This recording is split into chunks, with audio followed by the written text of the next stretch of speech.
Liftoff will start in T-minus 10 seconds.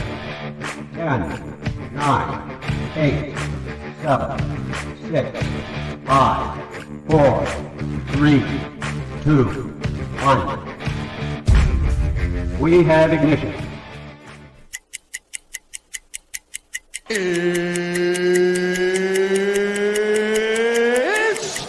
time! 17 seconds from Game 7 or from championship number 6. Jordan open. Chicago with the lead. Mike got a piece of it. It comes off. The Chicago Bulls have won their 6th NBA championship. Tying run at second, 2 out. Palmero over the head of Jenks.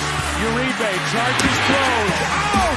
And the White Sox have won the World Series. To the far side around the 8-yard line to Hester. Under it and to the middle with the 15 to the 20, break 3 to the 25 to the 30 to the outside.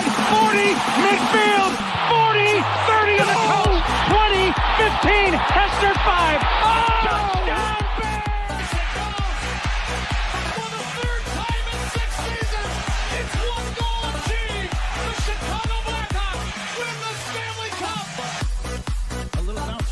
Toward Bryant. He will glove it toward Rizzo.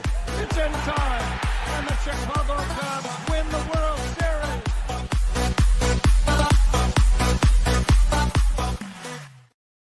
What up, what up, what up? Welcome, Shaun and Maya in the morning on his House Music Monday edition. I'm your boy, the SuperBack, Shaun Sierra. Thanks for tuning in. If you're watching us on Facebook Live, well, then I guess you found us on Facebook. And if you're not following us on Facebook, what? Come on, go to Facebook, type in Sports Zone Chicago, click the like button, and now you're following Sports Zone Chicago. Simple. But wait, there's more. Go to the show's page. Go to Shaun and Maya in the morning, like that page as well. So not only will you be following Sports Zone Chicago, but you'll be following Shaun and Maya in the morning as well. If you're watching us on our YouTube channel, excellent. And if you're not subscribed to our YouTube channel, for real, come on, guys, simple. Go to YouTube, type in Sports Zone Chicago, click the subscribe button, but also click the notification button. That's the little bell next to it, and that'll let you know anytime a show from Sports Zone Chicago is going live. Get it? Got it? Good. Now, watching this on our app. Yeah. Please don't tell me you didn't know we had a mobile app. Come on, baby. What's wrong with you? We have a mobile app. So listen. So go wherever you get your apps from. It doesn't matter where you go, whether it's iTunes or Google Play, Amazon, Walmart, Kmart, 7-Eleven, Zayre, Zemsky, Macy, Montgomery, Woolworth, Weebolts, Goldblatts. It doesn't matter. You go there, you Sports Zone Chicago, you download it, you take us with you on the go. So not only do you get Shaun and Maya in the morning 3 days a week, not only do you get our other live shows throughout the week, not only are they archived there like they are on Facebook and YouTube, but I'll tell you what, we give you a slew, and I mean a slew of articles. Thanks to my man Clarence, Council III. Big up to Clarence for keeping you abreast of all articles Chicago sports related. Now, if you're watching this on a Roku channel, I like that kind of party, baby. And if you don't know, you better ask somebody. Sports Zone Chicago, we have our own Roku channels. If you have a Roku television in the house, do us a favor. Download Sports Zone Chicago's channel to your television. Put us there next to the big boys, Netflix, Hulu, Prime, HBO Max, Apple TV, Disney Plus, Paramount Plus, Stars. Oh, man, Stars was good. Raising Kanan was good. But I digress. Put us there next to the big boys. You can watch us on the big screen. Hell, run a big screen, right? Mickey, Vicky, now. Now, you can also tweet the show. Tweet us at Sports Zone Shy. That's CHI, at Sports Zone Shy. Now, if you want to follow me, just me personally online. Want to know what I did? Let me tell you what I did. I made it nice and easy for you folks. Nice and easy. One handle for Facebook, Twitter, Instagram, Snapchat, and TikTok. All one handle at the Shaun Sierra. Listen, we got a great show, but I need you to get interactive. So whatever platform you're watching us on, whether it's Facebook, YouTube, or our mobile app, leave a question or comment on that platform. It'll come up here in the thread. We'll put it up on the screen. We'll incorporate it into the show. And that, my peoples, is what makes this the best morning Chicago sports talk show around. And that's you. So bring them all, baby. Questions, comments, smart-ass remarks, because ain't nobody scared over here. And like The Rock said, baby, don't sing it. Just bring it. Let's check the chat, because the chat is jumping like crazy. Holy snap. Levette Lee checking in early. So happy House Music Monday, y'all. Levette Lee is in the house. What's up? Michelle Wall's in the house. What's up on a House Music Monday morning and all 4 number 1 season of Final Four? Yes, sirree, Bob. Only the second time. First time since 2008 that has happened. Only the second time in the history of the tournament. Cornelius Squalls checking in. What up, Sports Zoners? That's what I'm talking about. Mr. Shorty checking in. Mr. Shorty, top of the morning to you. He says, thank you, and the best of the rest of the day to you. He says, I'm in Mr. Short. He says, I'm in a meeting, but I have you on in the background. I can't reply, but good morning, family. Good one. Black Dimes at the top of the morning. Council has had another brain fart. Okay. Cubbies.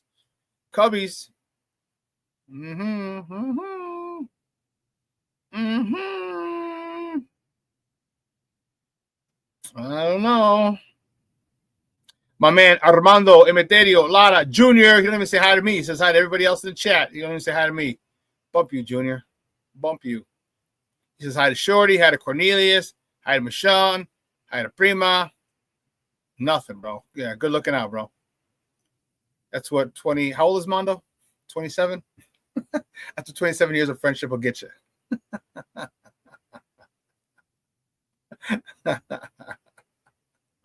Oh, Rick Gonzalez in the house. What's up, Papa? Good morning, everybody. Maybe it's time to go back to the Bears. Hey, my friend. Hope your hand is better. Bear the F down. It is better. The swelling is down big time, but there's still a lot of uric acid crystals right in and around my tendons, so that's really painful. But it's better. The swelling's down, so hopefully we can break up those uric acid crystals. And I'll tell you, Rick, I'm going to tell you why I stay with my White Sox fan. One, black on black on black. All right, I was wearing this shirt today. I'm like, should I go with my Bears hat? Like, nah, House Music Monday. I was like, nah, let's go stay black on black on black. But two, I'll tell you the reason why. We're going to talk a little White Sox in a little bit. All right. There's a reason. Oh, now, yeah, there you go, Junior. Shaun.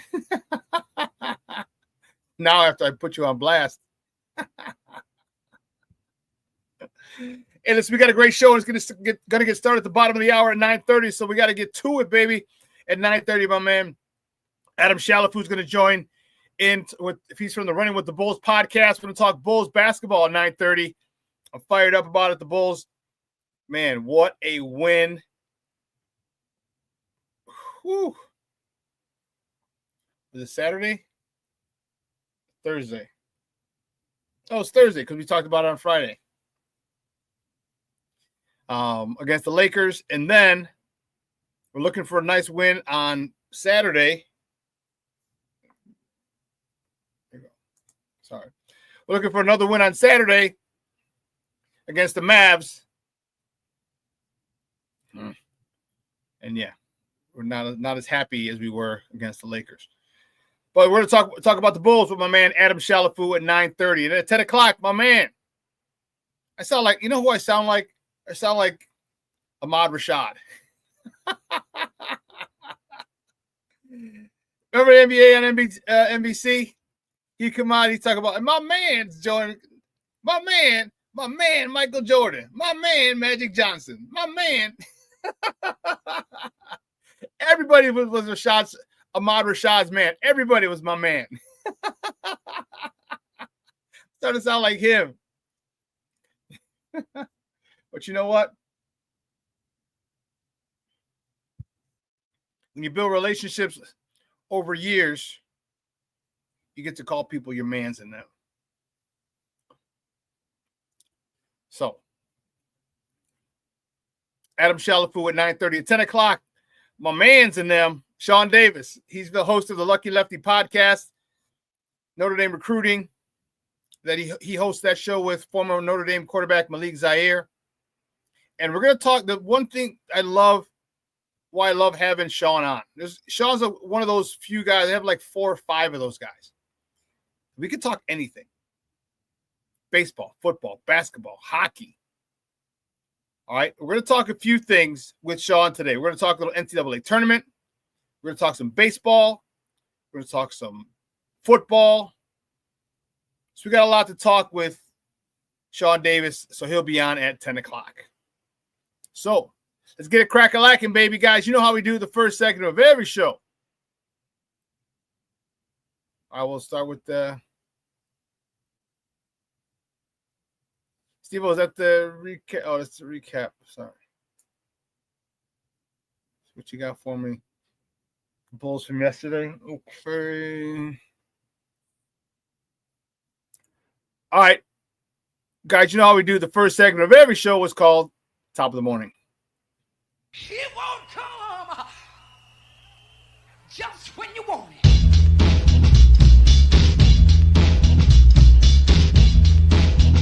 Top of the morning to you.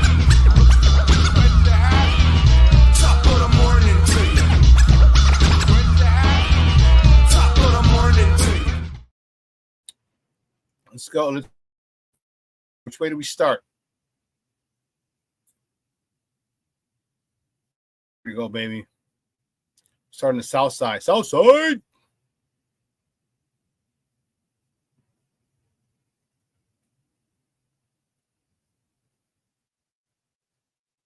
No, I'm missing that was opening day. I need a different one.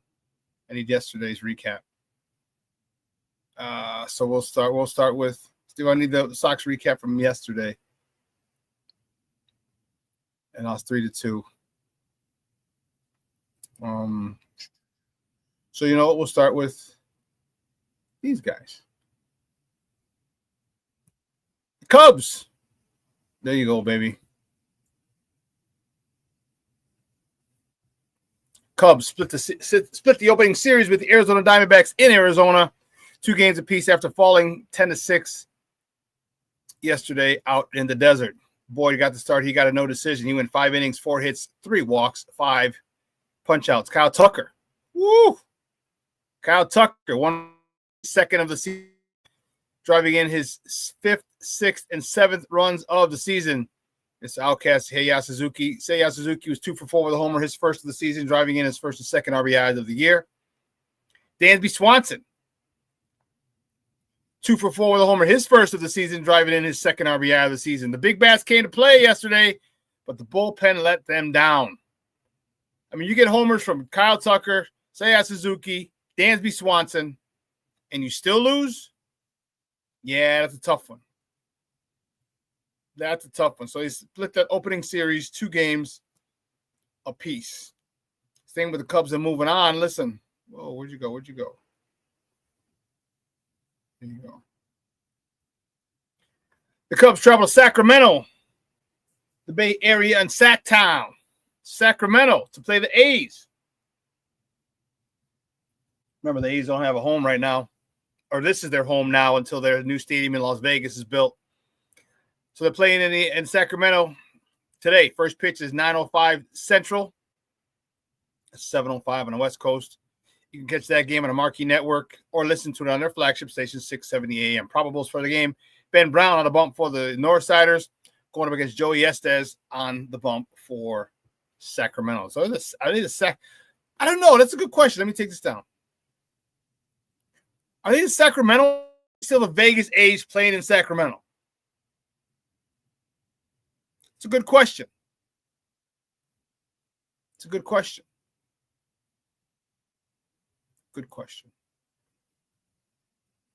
Yeah. I don't know. But the next top of the morning topic, the good guys on the south side, man. Boy, that was a rough one. Ooh, Charlie.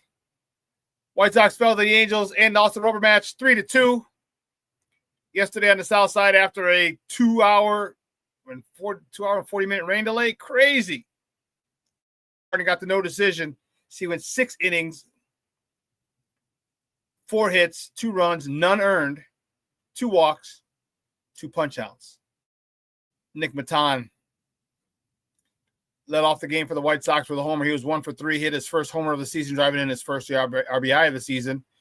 Tice was 2 for 3 with a double, his first of the year, driving in his first RBI of the season. And Lewis Robert was 2 for 4 on the day. So you would ask me, or you mentioned in the comments, who said it? Oh, Rick. So maybe it's time to go back to the Bears hat, my friend. Hope your hand is better. Here's why I stay with the Sox hat, Rick. I know you're busting my balls. Believe me, I didn't get butthurt at all. But here's exactly why I went back to my Sox hat. Do you realize in all 3 games, the White Sox lost 2 out of the 3 games? Very frustrating. They should have swept the series, what they should have done. In all 3 games, the White Sox gave up 0 earned runs. 0 earned runs the White Sox gave up this weekend. And you lost 2 out of 3. So it's twofold. I'm getting on my little soapbox to get off my damn lawn. What did I say last week about this team? What did I talk about? The fundamentals of baseball, defense and small ball. I said there's going to be times when you have to manufacture a run.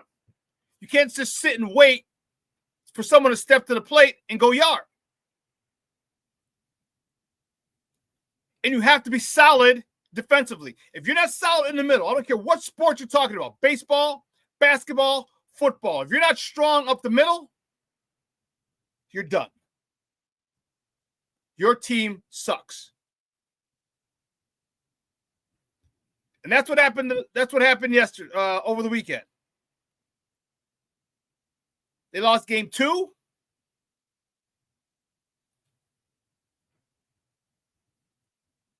And it was frustrating because it was a routine double play.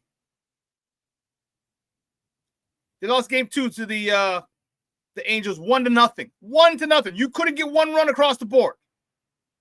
You couldn't get a guy on, get him over, get him in. That's what I'm talking about. When you need to manufacture a run, you don't do it. Was it Lenine Sosa maybe in that first game?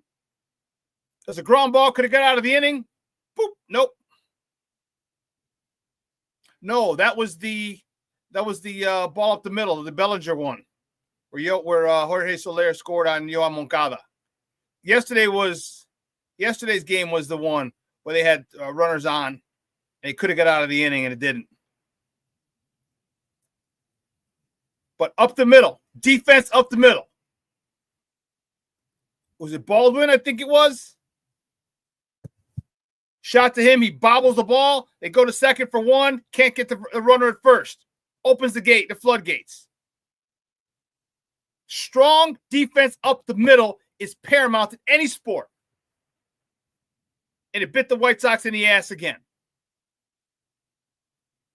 They got nobody out who knows how to bunt. Remember I said 5 minutes a day is all it takes.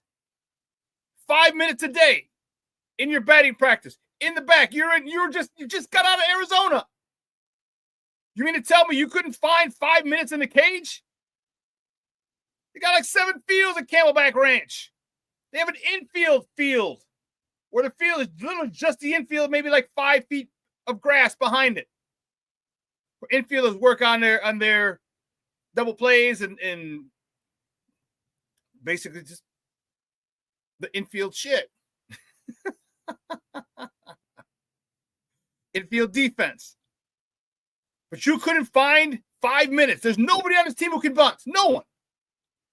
No fast guys that you want. And this is what I'm talking about. This is where the manager comes in. It pisses me off. So you don't think it's important to get your guys learning how to bunt, especially 7, 8, 9 guys? Guys you want to get out to start, to turn over the lineup, get to the top of the order. And what about the top of the order? What about the first 2 guys? You're trying to get someone over? Bunt. But no, it was the analytics say we should do this. The analytics say we should do that. The hell with these stupid-ass analytics. Let's get down to true baseball. I told you the White Sox are going to be a team that if they stick to the fundamentals, they'll win 10 more games just by being fundamentally sound. But no one wants to work on bunting. No one wants to do that. No one wants to do that. And it costs them. You lose 1-0 to the Angels suck. And you don't want to work on the fundamentals? That would have been a perfect time to say, hey, you're going up there, and I need you to lay down a bunt.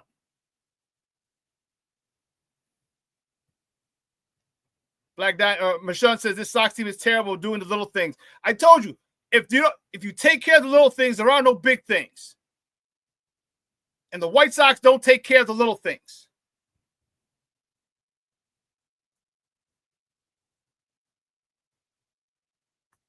Rick says, isn't that more on Jerry for not hiring the right manager? Well, Jerry shouldn't be hiring her. That's Chris Getz. It's on Jerry for elevating Chris Getz, who shouldn't have a job.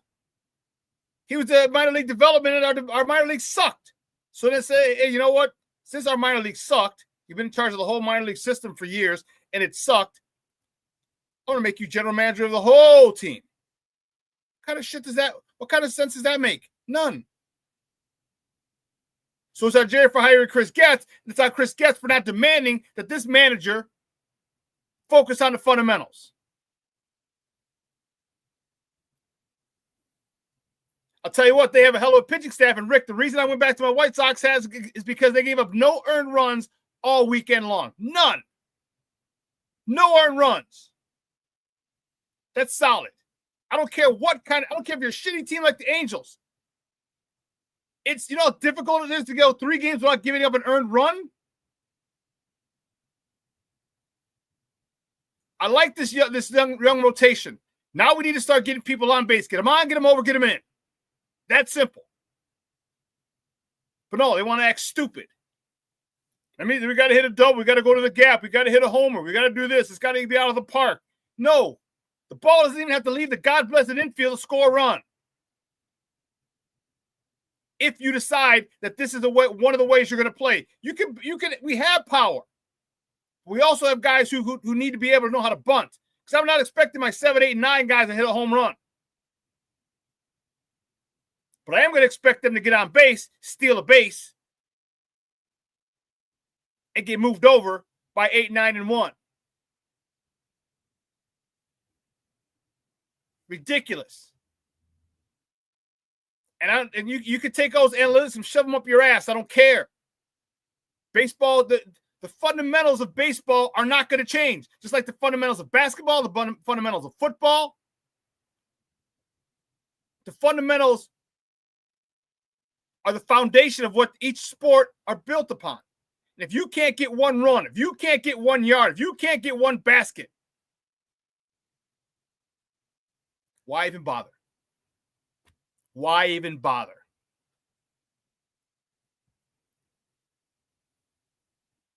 Well, the White Sox are staying home today.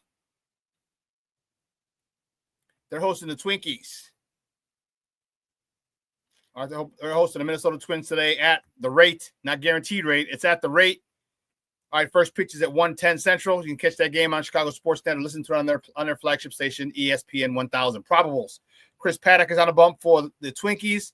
Martin Perez is on a bump for the good guys.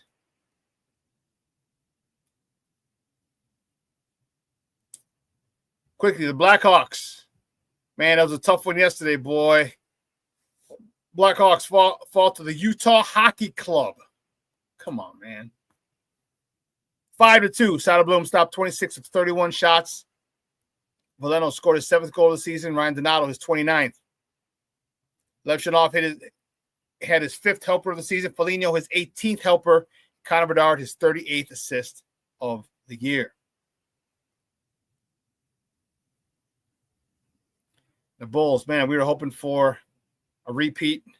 But the Bulls fell to the Dallas Mavericks 120-119.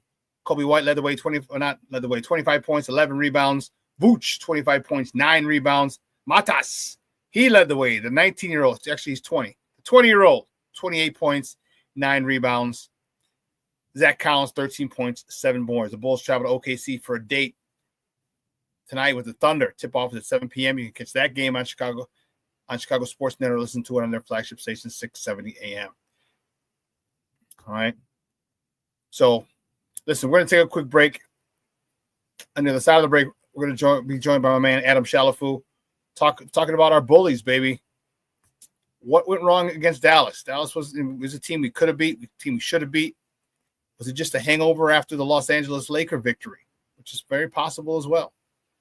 And we're going to talk about this young team, the way they're playing together, the confidence that this team has, and how fun it is to watch. So don't go anywhere, folks. Keep it locked right here. Adam Chalifoux up next, right here on Shaun and Maya in the morning on Sports Zone Chicago.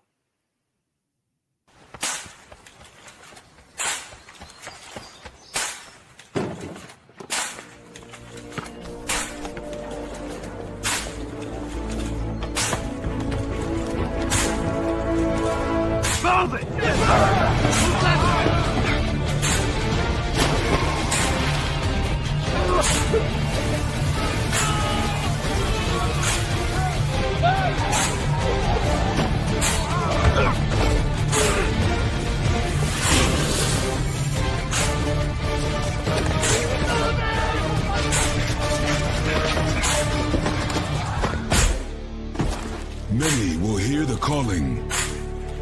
few will earn the title.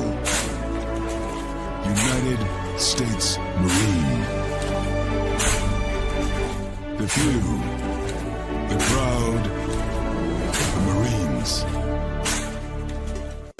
Hey, it's your boy, the SuperBack, Shaun Sierra, and be sure to follow Sports Zone Chicago on all social media platforms, on Facebook, Instagram, and our Roku channel. You can find us at Sports Zone Chicago, and on Twitter, we are at Sports Zone Shy. Also, be sure to download our mobile app so you can take Sports Zone Chicago with you on the go.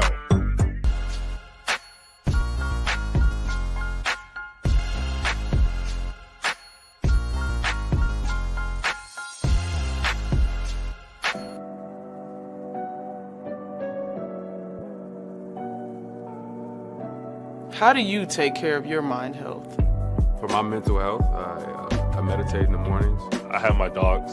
They're the best. I just find ways that help me just relax. Finding things that make me happy, like being close to my family. I meditate a lot and read books. I have hobbies outside of the game. I'm able to switch off. I'm able to turn my brain off from the game of basketball. Your mind health matters. Your mind health matters. We are looking for a few heroes, mentors, trailblazers, innovators, a passion to change lives, spark curiosity, open hearts, and awaken minds, help students answer the question, who am I? This could be your calling, but this is no job. It's the journey of a lifetime. Be a hero. Be a teacher. Mental health and learning disorders don't discriminate. 17 million children and adolescents in the United States live with disorders like anxiety, depression, ADHD, and dyslexia. Less than half get the help they need to thrive. Help the Child Mind Institute change these children's lives. Visit childmind.org.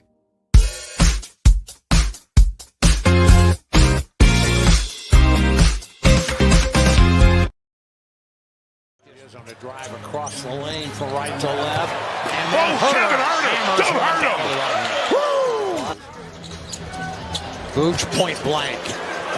Goes the other way. Nice move against Christie, and then back to Collins into the lane with the right hand. Softly. It's been a great pickup. There's Herter short off the rim, but tapped in. Getting to Bazelis, he's got an open lane, you know, right by Anthony Davis. Oh, man.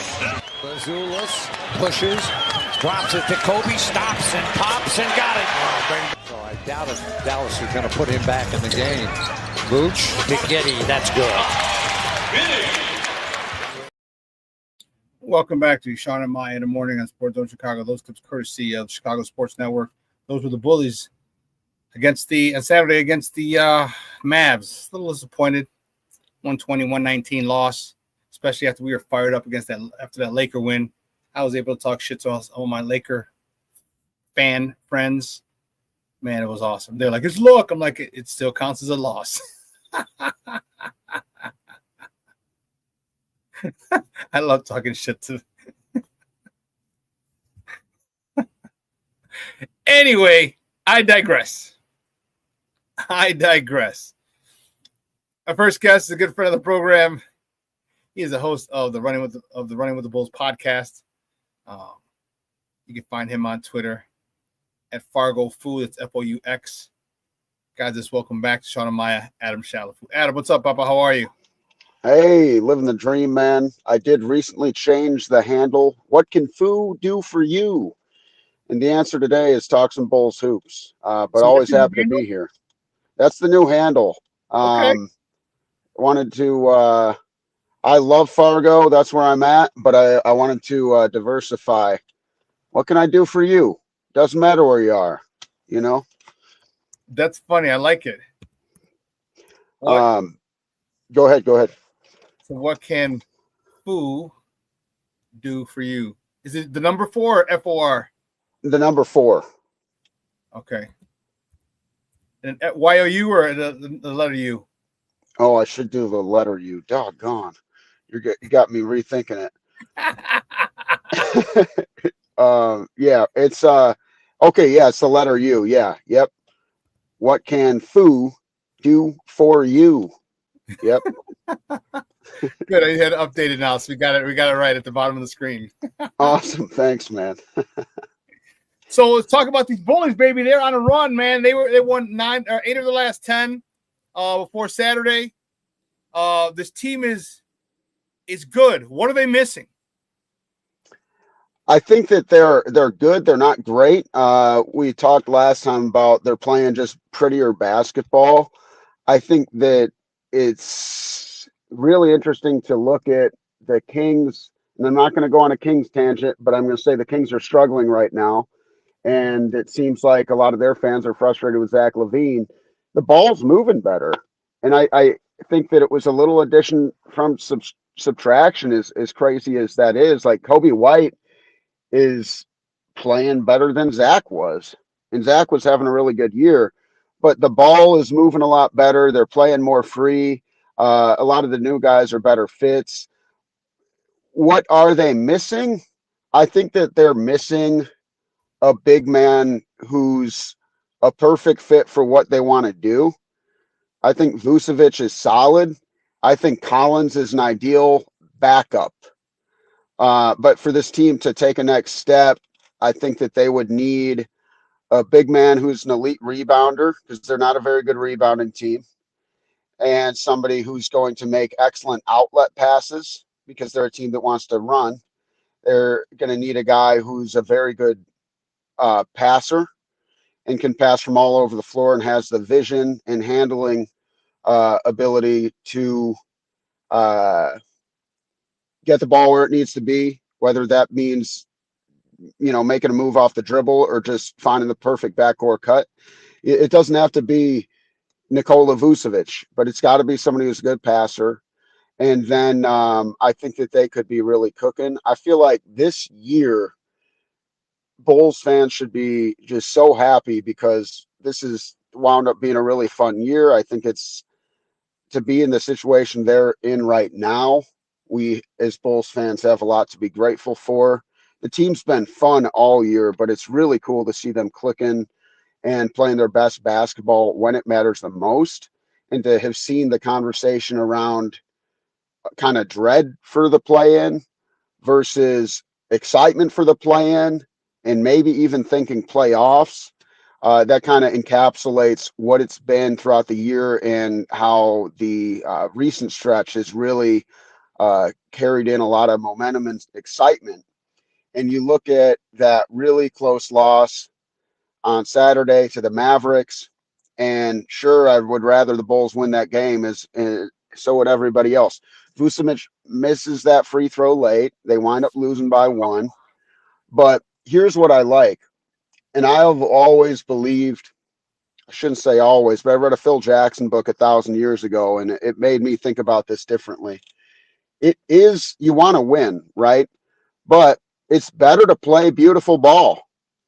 And if you play great ball, then the wins will come. I was listening to a Rick Pitino book on my business trip last week as well, and he talked about, this is back when he was at Kentucky when he wrote this one, but he was saying, like, even if they lost, they didn't hang their heads, because they knew that they deserved to win. And so you look at the Bulls situation against Dallas, they could have done some things better. I think that I can get into some of my question marks around that game, but they believed in themselves enough to fight to the last second. And I think the most impressive thing I saw in that Lakers game, believe it or not, it wasn't the half-court shot. I love the half-court shot. That was electric. That was incredible. That was a signature moment. That was Giddey's best, 12 seconds he's had on the Chicago Bulls so far. But the most impressive thing I saw during that stretch is that they never thought they were out of that game. You're down 12, and you have it starts with belief. And so to believe that, hey, we can make it, we can get a steal here, we can make a play, we can make this happen. You have to be in that mindset before you can even make the miracle happen. And so this team doesn't have any quit in them. And that's extremely dangerous, especially for a team that is slept on and is going to be slept on until they wake everybody's ass up. I love what I saw, that like Giddey's able to first make that steal, then it's a quick rotation. You find the man in the corner. Everyone's stepping up, making it happen. But it starts with the belief, man. In this team, they got some just incredible tenacity and resiliency. And that's, I think, been the signature factor all year, because even before they made all the trades, they were coming back down at the beginning of your games. They'd be down 20 points. They never quit. But to see it happen in 12 seconds like it did the other night, and then to see them almost pull it off against the Mavs, it shows that this team does not lay down and die.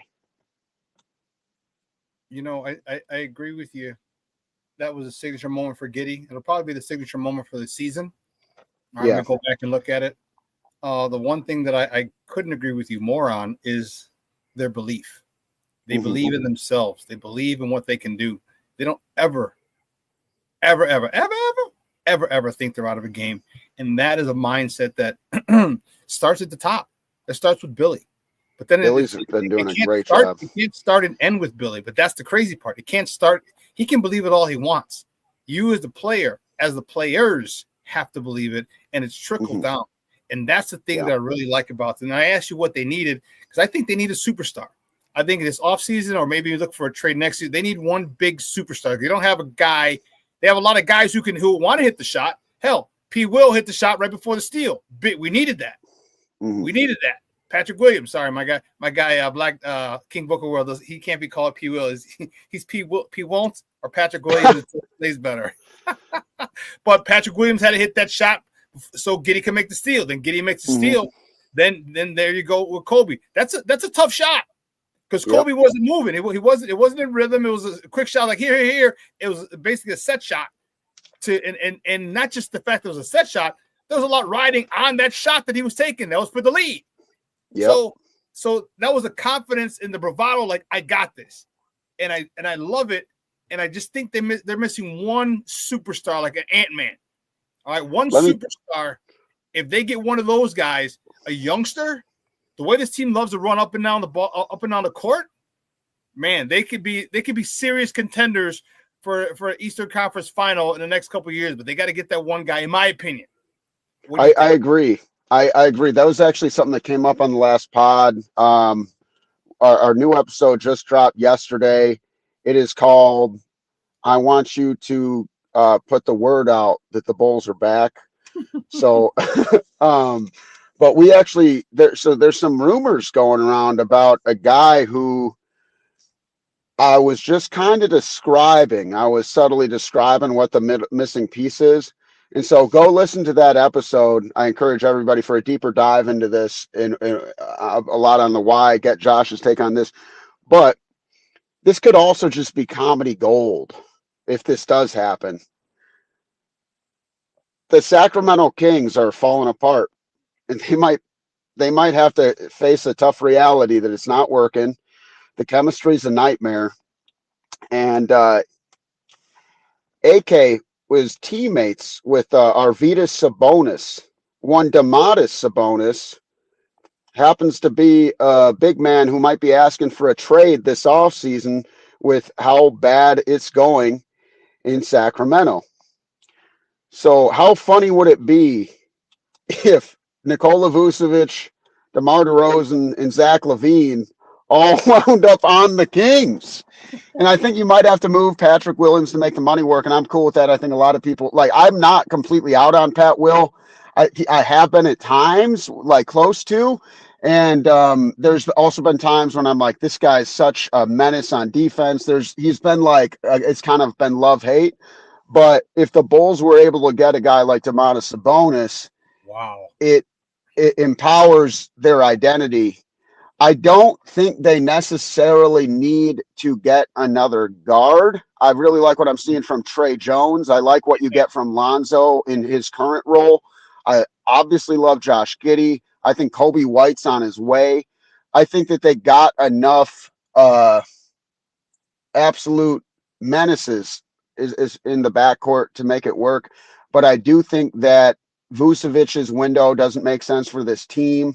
I think that When I look at Sabonis, and I'll be honest, I'm always honest, as you know, but he is a guy I've been kind of obsessed with the last few years because he's not super quick, but he's not slow either.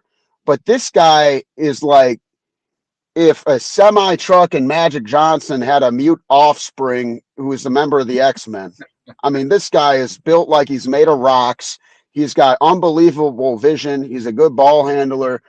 That I think should be the number one target for the Chicago Bulls. I don't think that there's a player in the entire league who fits the Bulls better and addresses their biggest need right now.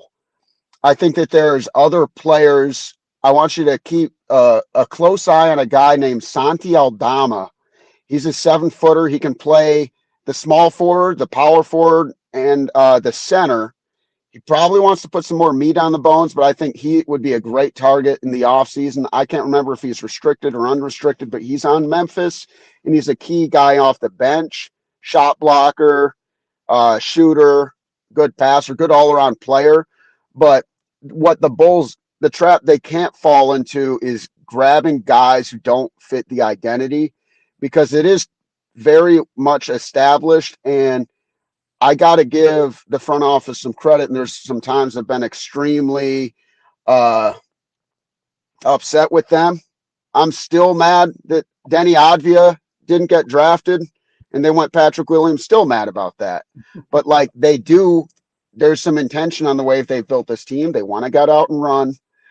They want to spray a lot of threes, and they want to play modern basketball. And I can even go back before this regime even got brought in. And what were my complaints all those years ago, Shaun? But hey, the Bulls don't want to play modern basketball. They do have an identity that fits, but I feel like they don't have those personnel. Yeah. So I think, but they're closer than they've ever been to having something that can actually because it was interesting. You had like the Vucevic, DeRozan, Levine team that was really good before the Lonzo injury. But this team's young. This is the third youngest team in the NBA right now. You get Sabonis. He's 28 years old. He's got a big contract that he deserves, but he's somebody whose age, I think he'll be good into his late 30s.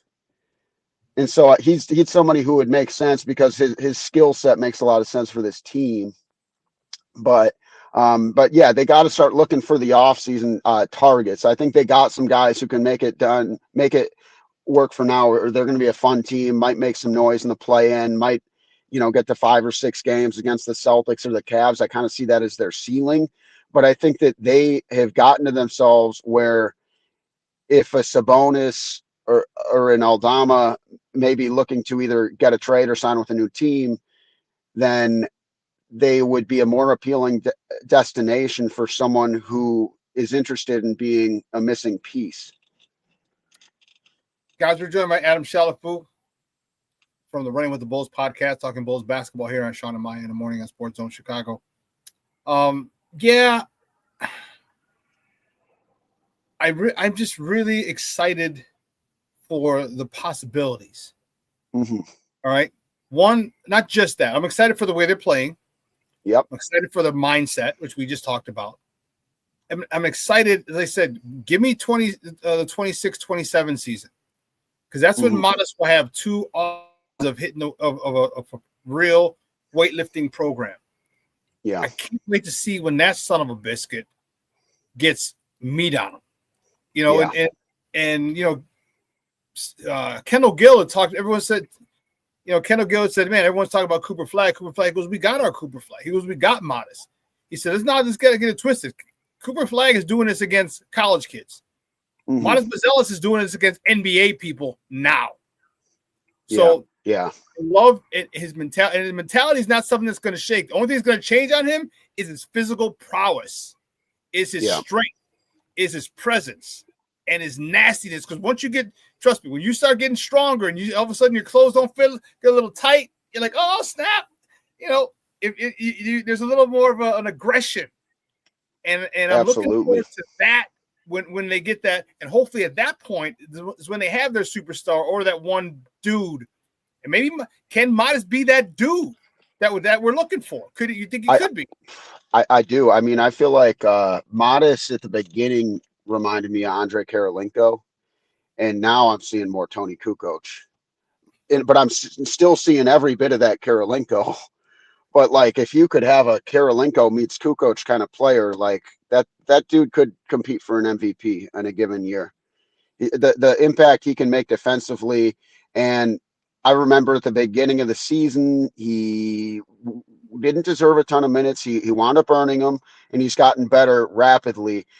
And at the beginning of the year, he'd be kind of airmailing a few 3-point attempts and stuff, but like his arc has changed.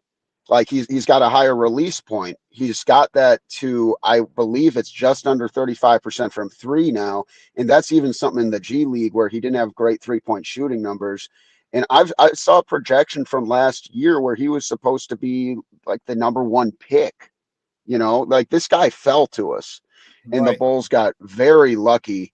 But yeah, man, I mean, I think that he's a crucial component. He allows Patrick Williams to be better by coming off the bench if that's how they want to do it with him, which he's clearly more comfortable with. But he's a forward who you can play in either the small or the power. And he's also a guy, when he continues to get a little bit bigger, strength-wise, I think we're going to see more minutes of him at the 5.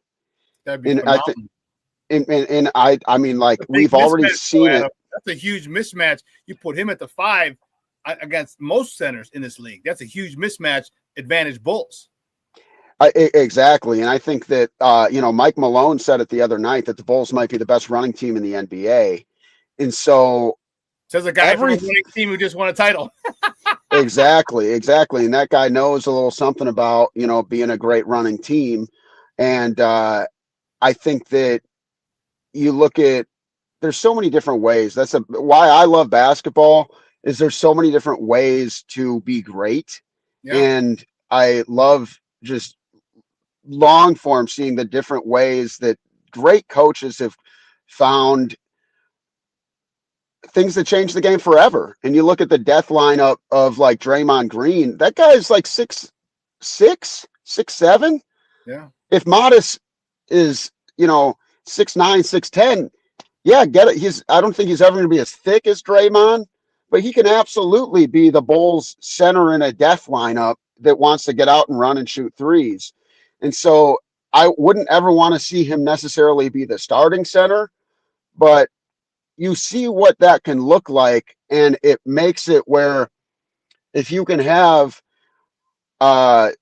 situations where you can have lineup versatility, that is the key to really making it to the top of the mountain. It's one thing if you can play your game great, and Bill Simmons recently called the Bulls gimmicky, and I see what he's saying. Yeah, I saw that. He's my Holy Cross. He and I were at Holy Cross together. You and Bill Simmons? Yeah. How about it? Okay. Well, he was a guy, obviously as a homer with the Celtics, he doesn't want to see the Bulls in the first round. And the Bulls are gimmicky. They kind of beat you down the floor. They take more threes than you. They play super fast. They get back before, or they beat you back. Teams try to get back on defense, and the Bulls already have shot a three. I don't think it's necessary. I'm not going to call that a gimmick. I think I'm going to call that identity. There's a lot of teams that have worked that into their identity. I remember talking to Dan D'Antoni years ago when I was at DePaul University. I had him on my college radio show, and he was talking to me about the analytics of why you want to just take more shots than the other team. And if you're taking shots that are worth 3 versus the shots that are worth 2, it's going to be more effective. And so why it's a great rant, 10 minutes. He goes off on this reporter for 10 straight minutes about why he's not having his team take inside the post shots in a post-game press conference. You don't get me wrong. You don't want to completely abandon that, but the best shot in basketball, according to mathematics, is the corner 3. And so the Bulls are playing modern ball. AK is frustrating. He's been at his time. This guy knows ball. It's clear that he knows ball, and he's trying to build this identity. And so it gets very exciting when you start to look at a guy like Matas Buzelis, who could be I don't even know what the guy's ceiling is right now. I need to see him get in the weight room. I got to see his sophomore season before I can even give you a real answer. Yeah. I think he can be an all-star, but I ask myself, could he be an MVP? Because he's so young. Shut up, dude. That's what and I know it sounds crazy, but I ask myself the same thing. Could this dude be an MVP? I'm like, because there's nothing he can't do. There's nothing. Yeah. He can handle it. He can shoot the mid-range. He can shoot the three. He can post you up. He can fade away. He can protect the rim. What can this guy not do? We've seen it all. We've seen it all in one rest of the season. And he's not passive. No, my issue with Levine so many times is you see him kind of get aggressive sometimes, but I don't want to see a passive shoot, you see guys have these amazing stretches, but I want somebody who he embodies what it means to be a basketball player from the Chicago area, Matas Buzelis. And so he has a mean streak to him that makes him different. It's not enough to be talented. It's not enough to be great. It's what are you going to do with it? And he's got that X factor of that mean streak and that let's call it Chicago style, And so I think that's kind of where I want to see what he does to push himself. I want to see him take the D Rose route and say, hey, I'm gonna lock in. I'm gonna cancel out. I'm going to put on the blinders. And I'm going to take this next step because he's got a special opportunity to step into a place that is very rare air. If you're able to be the best Chicago Bull, there's a lot of glory that comes with that. You become immortal in a lot of ways. And so he's got to recognize that he's got a great opportunity here in front of him. But I think that for the Bulls to win a championship down the road, it would really require, I do think Giddey, Kobe, and Matas can be a part of that, but they all need to continue to build on each other and make each other better, because when the Bulls have been at their very best, it's because everybody's coming to the table. Matas had 31 against the Lakers. Giddey's the one who hit the game winner. Kobe made big shots. It's got to be a band of warriors, to go. Yeah. That's what they have to do to truly get after it. But this is the beginning of a much bigger quest for this young core. But Adam, can that core be like the Warriors? Because Steph wasn't Steph when Steph first came out. Klay Thompson wasn't Klay. Draymond Green wasn't Dray. They had no big stars. They were not big stars. They grew, they developed, they trusted each other, and then they had a coach in Mark Jackson who believed in them and said, "No, you're going to shoot some threes and change the game."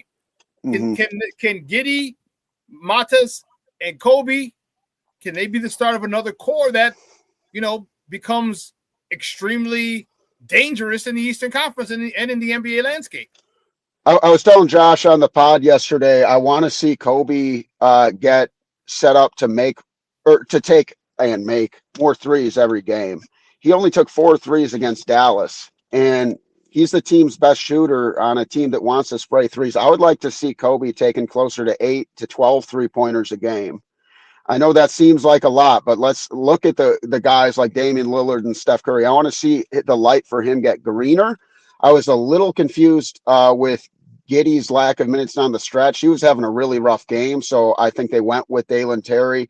But I think that in order for the Bulls to do that, they need to find ways to let Kobe do a little bit more of that, because he can really drive too, but run him off a double screen, find ways, creative ways like they would do for Steph Curry and Klay Thompson to get, make it where the defense is hounding him and sending the peeling off screens and doing whatever they can to stop him and get the man open, get him an open look from 3 and let him fire away. I want to see more of that implemented in the game plan. But I think that the Bulls they're missing that big man. They're missing that big man. I'm pounding the table for Sabonis. And I don't know if that maybe the Kings are going to be too stubborn for that, but I am pounding the table for Sabonis. I would like the Bulls to offer Patrick Williams, Nikola Vucevic, and this year's first-round pick for Domantas Sabonis. Wow. So you want him to be the fucking Reggie Miller and Rip Hamilton type dude. So Kobe's got to get it. He got to get on that track, dude, because you want him coming off a screen, off a screen, off a screen, off a screen, off a screen, off another screen, and then pop. Yep, that's exactly what I want. That's exactly what I want, and I want the defense to be pissing down their leg every time they come and play the Bulls, because that's what the fear factor when you play those Warriors teams where you're like, okay, where the hell's Clay? Okay, where's Steph? You know, the Bulls have a lot of dudes who can give you a bucket in a lot of different places. They're a team that shoots the three well collectively, but I think that Kobe White needs to truly break out. Like we saw him do at the end of the year after Zach got hurt last year. And we've been seeing him do this stretch this year, but I want to see Kobe average at least 24 points a game next year. I would prefer over 25. And then, we'll see what happens with Matas, but like the fact that he's already shooting 35, the fact that Giddey's 3-point shooting numbers have gotten better. Josh and I had a conversation the other day, and it didn't make the pod, but it's worth bringing up. He said, Josh Giddey, I don't see as a superstar until he averages 25 points a game. I said, Josh, Magic Johnson never averaged more than 23, but his career numbers is 19 points, 11 assists. I would like to see Josh Giddey average over 35 points, rebounds, assists combined. That's my challenge to him. And it can be interchangeable because we've seen nights where he has like 18 assists. We've seen nights where he does like 18 rebounds. But if he did like 15, 10, and 10, that dude should be a starter in the damn all-star game. I don't care what people are saying. I'd way rather have Josh Giddey than LaMelo Ball, a guy with injury issues. And, like, don't get me, no disrespect to LaMelo, but like, Giddey's been pretty healthy. He's been pretty reliable, and he's very, very young. I think like why it doesn't, people are like, oh, draft picks. But you look at the situation and like Giddey's 21 years old, I want to say. Matas is 20 years old. Kobe's like the elder statesman at 25. Like, you don't have to get draft picks right now. You can stay young by getting guys who are still in their 20s. And so if you got Sabonis, right? Like if you got Sabonis, he's 28 now, and in 3 years, he's 31, and he's probably better than he is now. And then you have like a prime Kobe White. You have Giddey, who's really starting to come into his own. And you have a Matas Buzelis, who's, that jersey's worn all across the landscape of Illinois. Like, we start to have some very interesting crystal ball visions, So I think that it's there. They got a lot to be excited about, but don't blow it and cultivate it. Bring it together. They got a great opportunity here, and the front office has won me back. I was out, and it hurt to be out, man. It hurt to be out. I want to believe in this team, and I look at the stretch. And I look at the culture around this team, and I even look at the listens on our damn podcast. If the Bulls aren't playing well, people don't listen to Running with the Bulls. But I believe Marshawn Wells, is that the guy who tagged us? Like he's blowing me up on Twitter. I love that. That tells me people are excited about the Bulls right now. And I feel like this team's feeding off that. The city's starting to get excited. We haven't seen it in a few years now. And it is going to be really interesting to see how that energy carries over into, the next month, but also the next few years. I agree. And this is one thing that I'm looking forward to is this is the way that they grow that we were talking about. And I'm back in too. I was out. I was out on them. I hated them, just like I hate my White Sox. Yeah. And they slowly but surely brought me back in, and I'm happy. I'm thankful for that. I'm thankful for that because, man, what they did. This is awesome. This is amazing. All right, make it exciting. Like you want to go to the game. You want to go to the Madhouse on Madison again. You want to be there. I mean, imagine, man. Think about if you were at that Lakers game. Think about how crazy that was. You know what I mean? Like, it hasn't been that crazy probably since DeMar hit those back-to-back game winners on his first year here. Yeah. And that's what we miss. That's what I miss personally. Mm-hmm. So no ball stoppers on this team. Yeah. No ball stoppers. So so there's one guy, there's a what are your thoughts? I know I got a guy on in here is talking about Maluak from Duke. Oh, sure. And why not? He's a big fan of his, and he even says Maluak's going to be a better version of Embiid. Remember, you heard it here first. I'm the conductor of the Maluak train. That's the guy Josh has been pounding the table for. Really? Yep. He's had I was like, okay, this guy's nice. Yeah, 2 different episodes of Running with the Bulls. Josh was saying he's the guy he wants the Bulls to keep an eye on. I think he looks very impressive, and obviously, like, all the hype, and rightfully so. Cooper Flagg is unbelievable. That guy is going to be a very special player. But yeah, man, he could be a real nice fit.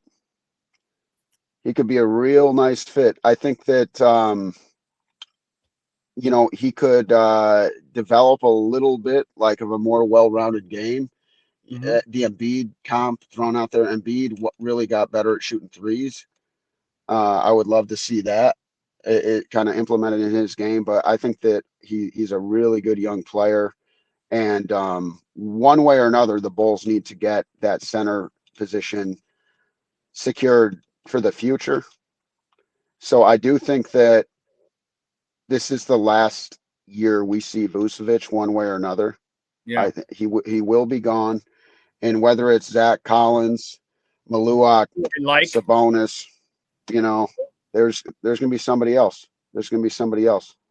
Well, from your lips to God's ears, man, because to get a center like that, a guy who can run the floor, a guy who can hit three, there's a big market for that here in Chicago. Because now you don't have to worry. Now this guy he talk about advantage Bulls. Now you pull a guy out who's maybe not as quick a foot, and he can go around him. But now you pull a guy out. Now Kobe's got a lane wide open because the big man's out.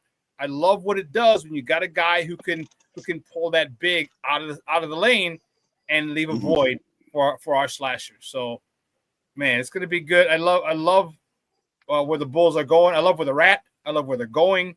It's got me really excited, man. I said I may actually go to another Bulls game before the season's out. I got to hurry, but I just think that finally AK's got it right, and this team is on a trajectory toward greatness.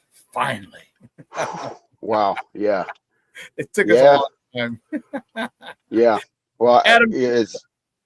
Hey, great stuff, buddy. I appreciate it. Do me a big favor, though. Before you go, let everybody know where they can find you and your work online. Appreciate you, man. Thank you. Always a pleasure hopping on. What can Foo do for you? And then that's the Twitter handle. And follow us. We're on, all the big podcast apps, Running with the Bulls. And please subscribe, please like, please follow.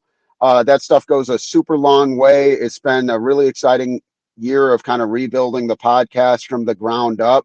After, I told you the long story about recovering the feed. We really did have to start back at square one. So even if you used to follow and you don't follow anymore, that could be why. Please follow us again. We're putting out great content. We appreciate you, and keep running with us.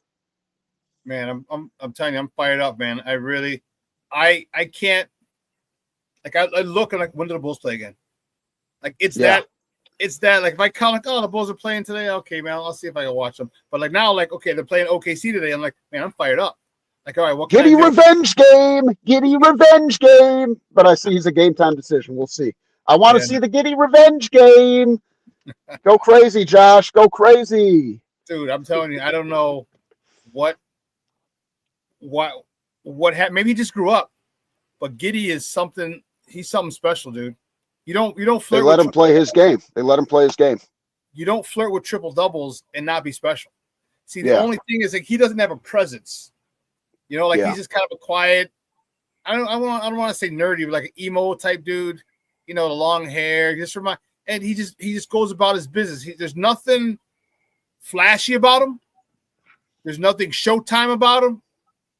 He's just a grinder. And I don't know how easily marketable he is. Because if he was marketed like some of these other guys, you could argue. You didn't have to argue. You could just say, look at his numbers. End of story. I don't even have to argue for him being marketed better because of his numbers. But he needs a better PR guy. He needs to start doing more. And his accent would kill. His accent would kill. Good night, mate. Yeah, no, he's gonna get there because the game's loud. The game's getting real loud. So again, I did my public apology tour for Josh Giddey. Because man, he is something else, man. He is something else. So hey, we'll talk soon, Adam. I appreciate the time as always, bro. We'll talk. Sounds good. Go Bulls. Bear down, baby. See red. See ya. Guys, that's Adam Chalifoux from the Running with the Bulls podcast. And I told him, bear down. What the hell's wrong with me? I said, bear down. Knucklehead. What's wrong with me? Anyway, let's take a quick break. On the other side of the break, we're gonna welcome my man Shaun Davis. We're gonna talk a couple sports. I'm fired up because he's one of those guys I told you. I got about 5 solid people that when I want to talk a couple of sports, I go to because they're knowledgeable and they know they can talk that shit. And it's not like, well, I don't know, and they're good. No, it's going to be a good conversation. We're going to hit a couple topics. So hey, keep it locked right here, folks. Don't go anywhere. My man Shaun Davis up next, right here on Shaun and Maya in the morning on Sports Zone Chicago. Hey, it's your boy, the SuperBack, Shawn Sierra, and be sure to follow Sports Zone Chicago on all social media platforms, on Facebook, Instagram, and our Roku channel. You can find us at Sports Zone Chicago, and on Twitter, we are at Sports Zone Shy. Also, be sure to download our mobile app so you can take Sports Zone Chicago with you on the go. Time out. How are you feeling right now? Happy? Excited? Angry? Overwhelmed? One of the best things you can do for your mind health is to name what you're feeling. It can sharpen your awareness and help you talk about your feelings with someone you trust. Here are 3 questions to ask yourself. Where are your thoughts right now? In the past, the present, the future? Do you notice any sensations in your body? Is your heart beating fast? Is there a flutter in your stomach? Or are you fully relaxed? What do you need right now? Time with others? Time to yourself? Remember, there's power in this awareness. So find ways to identify what you're feeling today.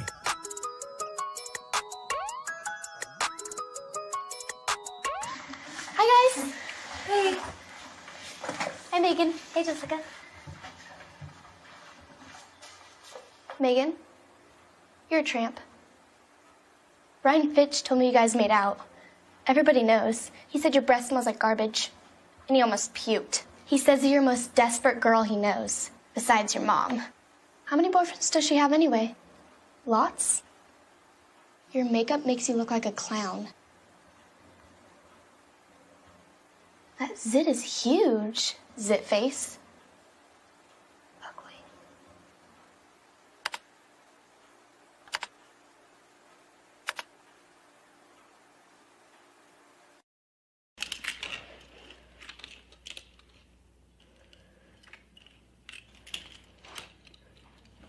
Hey, bud, what you doing? I'm playing with cars. Cars? Can you show me what a car does? Whoa, whoa, whoa, whoa, whoa. Hold on a second. First of all, this is a school zone. So you need to put down your cell phone, stop texting, and let's get to driving. Now you're coming up to a stop sign, right? You need to slow down and stop before you hit that Y line. I want you to look left, right, left. You don't want to get hit by a car going on your left and to your right to make sure you don't get sideswiped by a guy coming from your right. You're coming, and you see a crosswalk. You better slow your horses down because the number one rule of driving is always yield to pedestrians. Now stop, pull over, and you are done driving. Gosh, what do they teach you kids in school nowadays?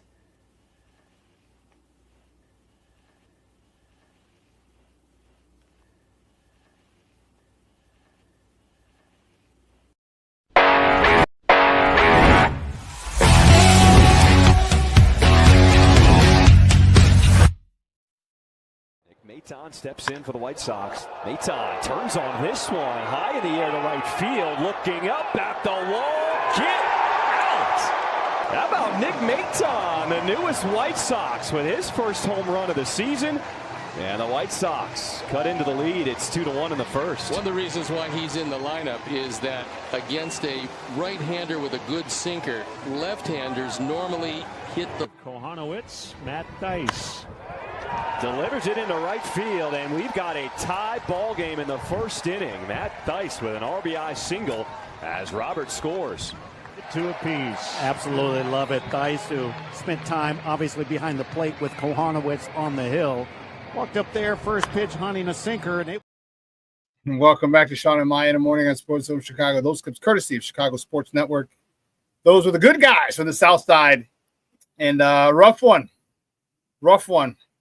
I went off on my little rant earlier. I'm pissed. You give up no earned runs all weekend, 3 games, and you lose 2 of them. All right. Lack of fundamentals, lack of defense, lack of getting them on, get them over, get them in. If you saw Lewis Robert just scored on that one by Tice, Lewis Robert got on, stole second, fly ball, got him to third, fly ball, or the base hit got him home. Get him on, get him over, get him in. It's not that difficult. People make it a lot more difficult than it needs to be. We're going to talk about the good guys, talk about some other stuff as well. My next guest, good friend of the program, good friend of mine. Excited to talk to him. Man, he's the host of the Lucky Lefty podcast with regard to Notre Dame. He's co-host with former Notre Dame quarterback Malik Zaire. All right, producer extraordinaire. Worked for The Score, worked for ESPN back in the day. You can find him on Twitter at SD2Mikes. Just welcome back to Shaun and Maya, Shaun Davis. Shaun, what's up, Papa? How are you? Good morning. SuperBack, how you feeling, man? I'm good, bro. I'm good. Could be better. Could always be worse. Absolutely, man. So I got let's start with the White Sox for a minute. I was pissed at that over the weekend.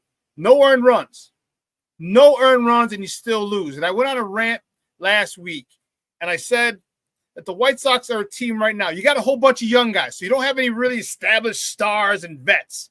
Like you got Lewis Robert, maybe Andrew Benintendi because he got the big contract. But everybody else, you need to do whatever. You need to do whatever the hell I need you to do, and that's learn how to bunt. That's learn how to hit the ball to the right side. There's talk that we need to be able to manufacture runs. You can't just wait for someone to come up and hit a home run. You got to manufacture them, and the White Sox have not done that. How was it frustrating to you that they couldn't score by not giving up 1 earned run all weekend? Well, I think the overall view for White Sox fans right now is frustrating because it's something that you might not want to go through. I can call this the wilderness experience. And part of that is knowing that you have to grow to finally get to where you need to be. And sometimes you don't want to go through those dry places. And this is somewhat of a dry place from a talent standpoint on the White Sox roster. So when you look at what we're seeing, a lot of what we're talking about, fundamentals, but not just fundamentals, SuperBack, can you actually go out, implement, and execute the fundamentals, right? You've been a coach, right? You've had players that you say things to over and over again. And there's certain guys that get it, and there's certain guys that don't get it, right? For various reasons. And for whatever reason, I'm sitting here and I'm saying to myself, it's not like I don't fully believe that the White Sox organization, from A-ball all the way up to the major leagues, has nothing but boobs in instructional situations. I can't sit here and believe that. I have to believe that they have some experienced people in positions that are teaching the game the way it's supposed to be taught. My biggest question is, what are they acquiring in players? What is the player acquisition situation like, to whereas you're getting guys that A, don't fit your culture, don't fit what you want to do, and cannot go out and execute what you're asking of them? There is a reason why Tom Izzo, regardless of what changes take place in college basketball, can always find a way to win in March. It's a reason, because he has a culture. He goes out and acquires players that fit his culture, that can absorb what he's teaching, and they can go out and execute it to the best of their ability. That is the dry place that the White Sox are in. I think they're trying to retool the way they're doing things to get players in that fit what they want to do, from instructional baseball all the way up through the minors into major leagues.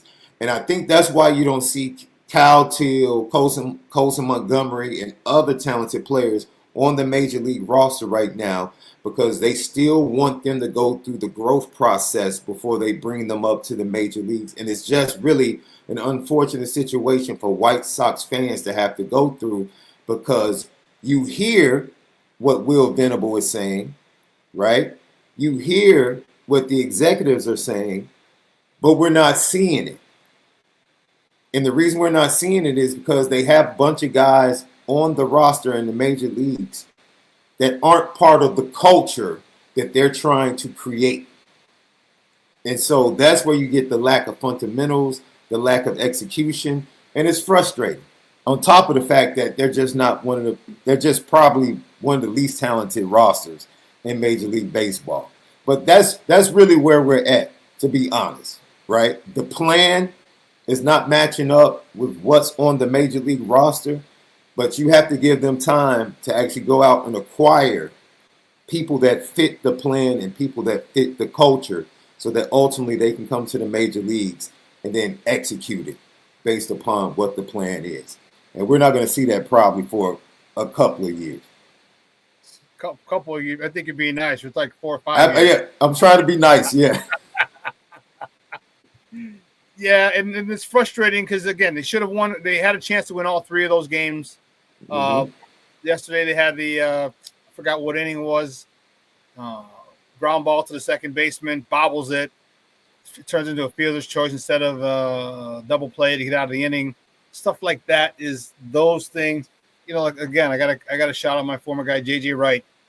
You know, who turned me out to the phrase: "If you take care of the little things, there are no big things." Yeah. And the White Sox aren't taking care of the little things. That little, I mean, it was a routine ground ball. It wasn't a crazy hop.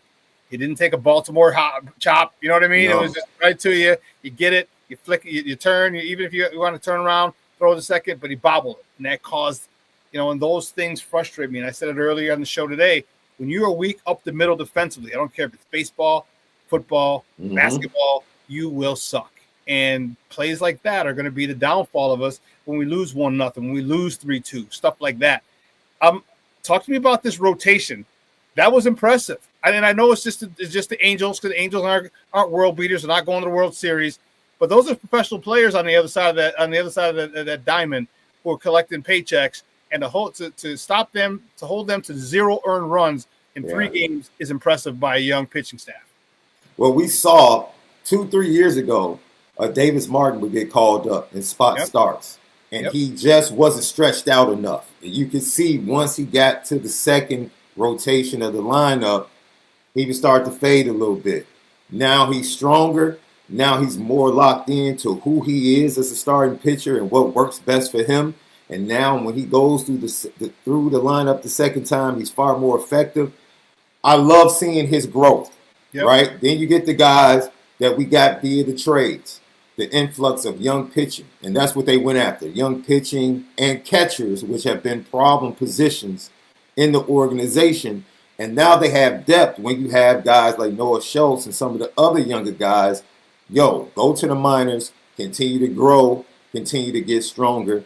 And then Cannon, I mean, he faded late last year, but he is going to be your typical top of the line 2-3 in your starting rotation probably for the next 5 to 6 years.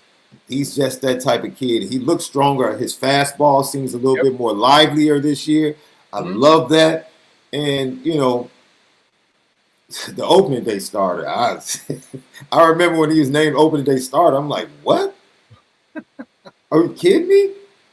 But the performance, he goes out and he sets the tone. And now I think this next series is going to be very telling on what this starting pitching rotation is going to be like, because low key, I know they've struggled in the playoffs, but the Minnesota Twins are probably one of the most dangerous sleepers when it comes to contending for the American League pennant. I think they're going to be a really good team. I honestly think it's a 2-team race between them and the Tigers. Of course, the Tigers just unfortunately had to open up with the reigning World Series champs. So, and it was actually a fantastic series. Some very intriguing games. But, you know, that's what it's really about. And to have the Twins coming in starting tonight is really going to be something. Like you said, the Angels aren't world beaters, but that Twins lineup is a more difficult lineup. So now we really get to see what the White Sox starting rotation is going to be. But definitely it's going to be the strength of this team. It's going to be the strength of this team, and it's going to keep them in games. Now we'll get to see whether or not the bats can warm up. Because traditionally, regardless of the talent, traditionally the White Sox bats, people blame it on the weather all the time. White Sox bats don't warm up traditionally until like May. Mm-hmm. Yeah, well, and the thing about the Twins that I just mentioned, that it comes full circle, goes right back. They're fundamentally sound. The Twins do not screw themselves. They do not shoot themselves in the foot. They do, as long as I can remember. As long as I can remember, the Twins might not be talented as other teams, but they don't shoot themselves in the foot. If you're going to beat them, they're going to lose because you beat them, not because they lost themselves. And that's that's the type of organization that I want to be. I want our Sox to be, where okay, we might not be talented, and you're going to beat us, but don't give us 4 outs in an inning, twice, or two times in the game. Don't do that. All right, those are the type of things where teams, you're fundamentally sound, you make them pay. So yeah, it's gonna be. I think it's gonna be very, very telling, and that's why I wore my White Sox hat instead of my Bears or my Bulls hat today, because I was proud of the fact that we gave up no earned runs all weekend. That in itself is a major, major accomplishment and baby steps for us right now. All right, we can win 20 more games, which would be a huge improvement, and still lose 100 games. So baby steps for us right now, and I'm happy. I want to see this next series. I'm looking forward to it. Hey, it's a good time to go. $2 tickets available right now. That's crazy, dude. I was one of my guys went and got the pass for $125 for all games in was it April? All games in April. I was like, I was like, no, I'm not giving him any of my money. He's like, dude, it's $125 all games. I'm like, I don't care. I hate Ryan's door. He's like, it's $125. You pay for that, more for that for one ticket. I'm like, I don't care. And afterwards, I was like, it might not have been a bad idea. I thought about it last night. I was looking at some 300 levels because I love being up there to be able to walk inside when I want to. And I just couldn't. I think the tickets were like $21 a piece. And like you said, I was like, I looked at the weather. It's supposed to be 45 by the time first pitch. I was like, I'll let it warm up a little bit more. Maybe I can get a 60-degree day later in April. Yeah, I agree. And it was frustrating. Like in opening day, they teased us big time. They put up a big crooked number up on that board. Yeah. 8 spot. And after that, I was like, man, don't tell me they shot their wad, man. And sure enough, couldn't do anything after that. But it was crazy. Let's switch gears a little bit. You're watching the NCAA, man. The game is all four number 1 seeds. Only the second time in the history of the tournament. First time since 2008 that all 4 number 1 seeds have reached the Final Four. Are you happy with this type of scenario? or do you like the way college sports is going?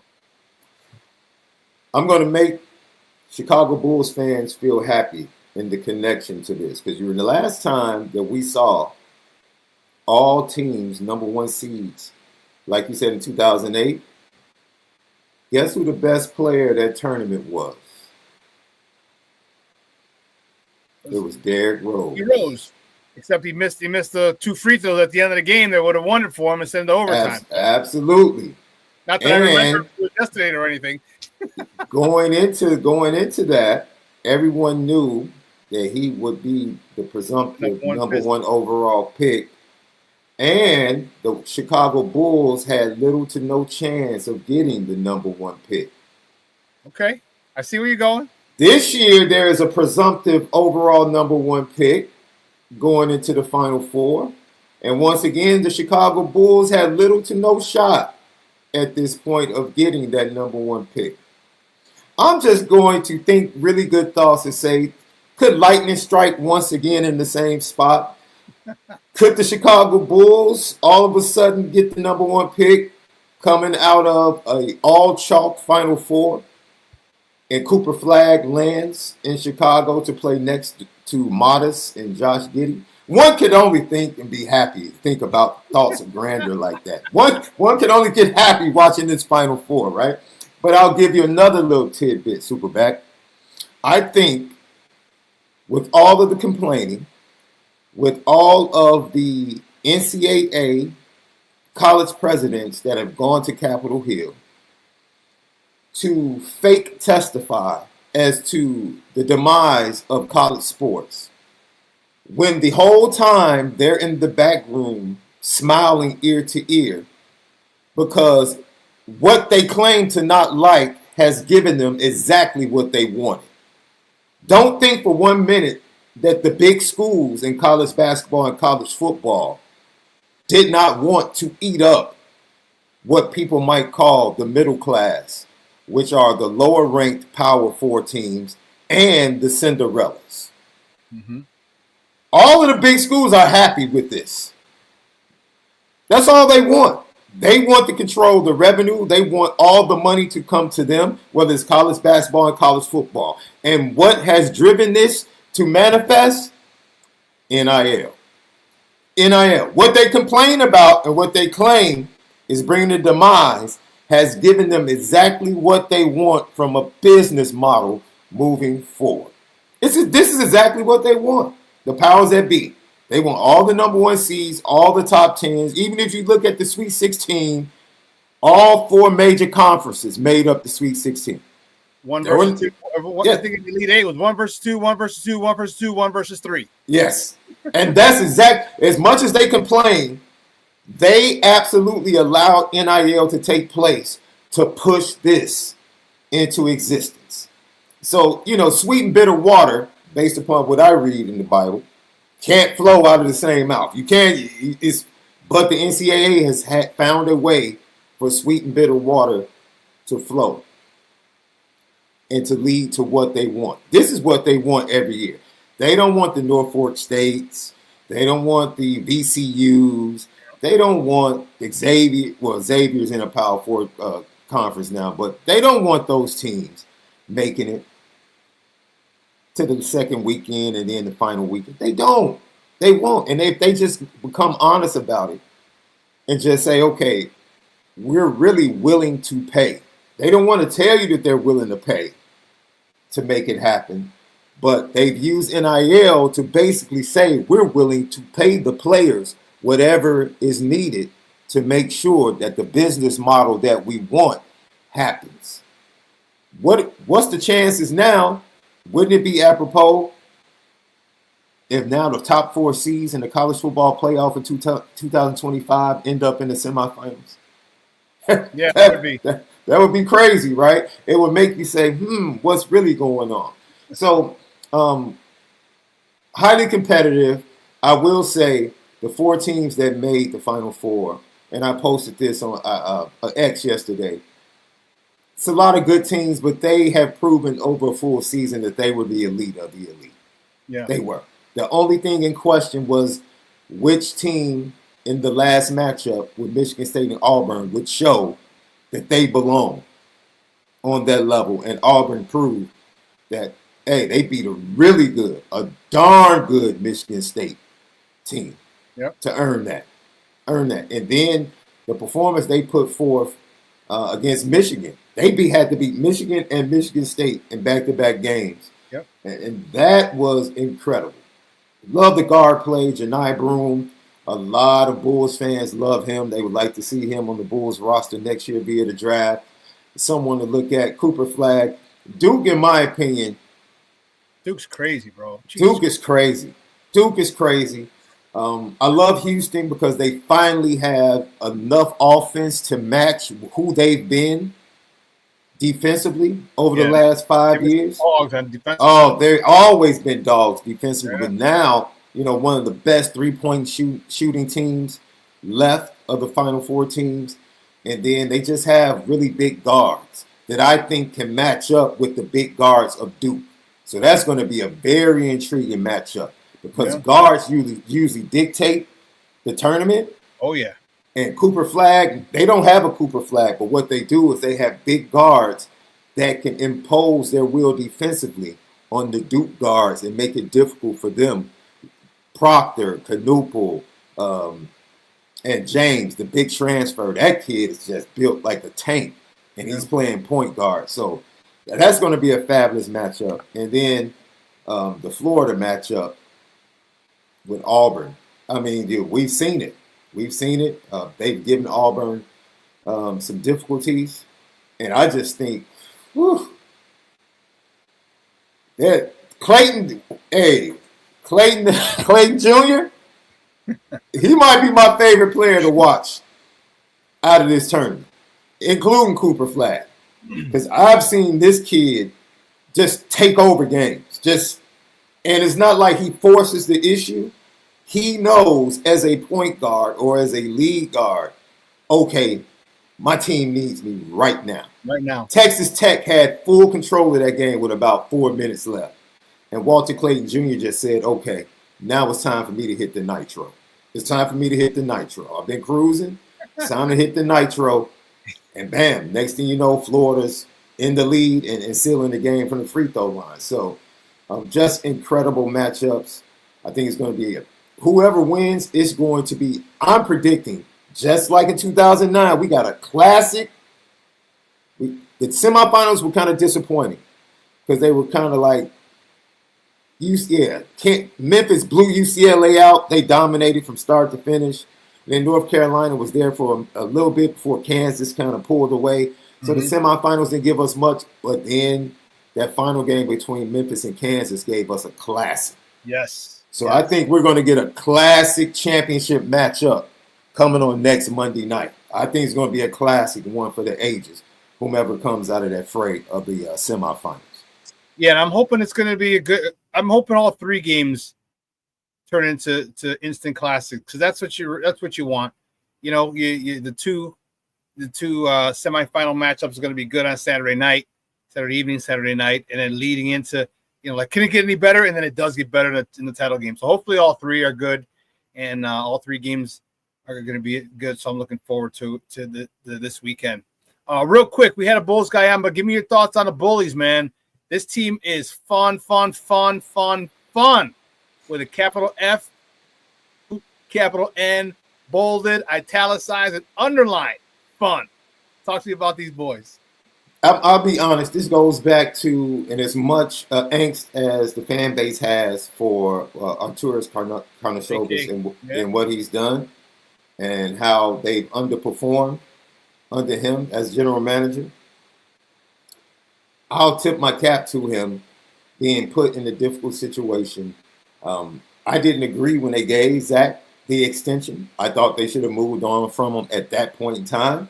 Yep. And cut their losses then and go into a youth movement then. But I think he did the best with a bad situation in landing Herter, Zach Collins, and thanks, Trey Jones. And Trey Jones. Trey Jones, before the injury, was fantastic. Yes, he was. Herter fitting in the role that he fits in. And I'm going to tell you this. I questioned the decision to rock with Billy Donovan. Billy Donovan can coach some basketball, man. Billy Donovan, you can question a lot of different things, rotations. When it comes to development, this has always been his strength going back to Florida, right? Yep. Because what he developed Joakim and Al Horford and all of those guys into, that is his strength. Yep. Timeouts, all of that in-game stuff, you can question that at times.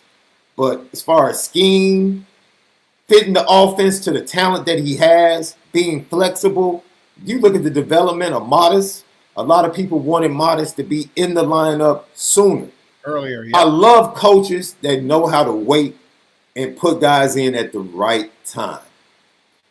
And Modest getting his opportunity late in the second half was the perfect time. It's the perfect runway for this young man. And you're starting to see his maturation and his growth and why they took him instead of a guy like Connect that a lot of people thought should have been the pick that's with the Lakers now. They took Modest because I think Modest's upside. His floor was lower, but his upside is greater than Dalton Connect, in my opinion. Now you talk about Kobe White. This is where this is going to be a difficult conversation in the offseason, SuperBack, because this Kobe White we're seeing is the same Kobe White we saw at the end of last year that gave us so much hope, and then he came into this season and struggled with his shot, right? So as happy as people are about Kobe White, it's like, okay, we've seen this. Can we trust that it can translate into a full season of Kobe White next year? Will it be different because there's no longer a DeMar and Zach when he comes back? So now does he feel like it's his team? Does that make him feel more comfortable, and does he really take off and give us the consistency, or he's at his peak of trade value?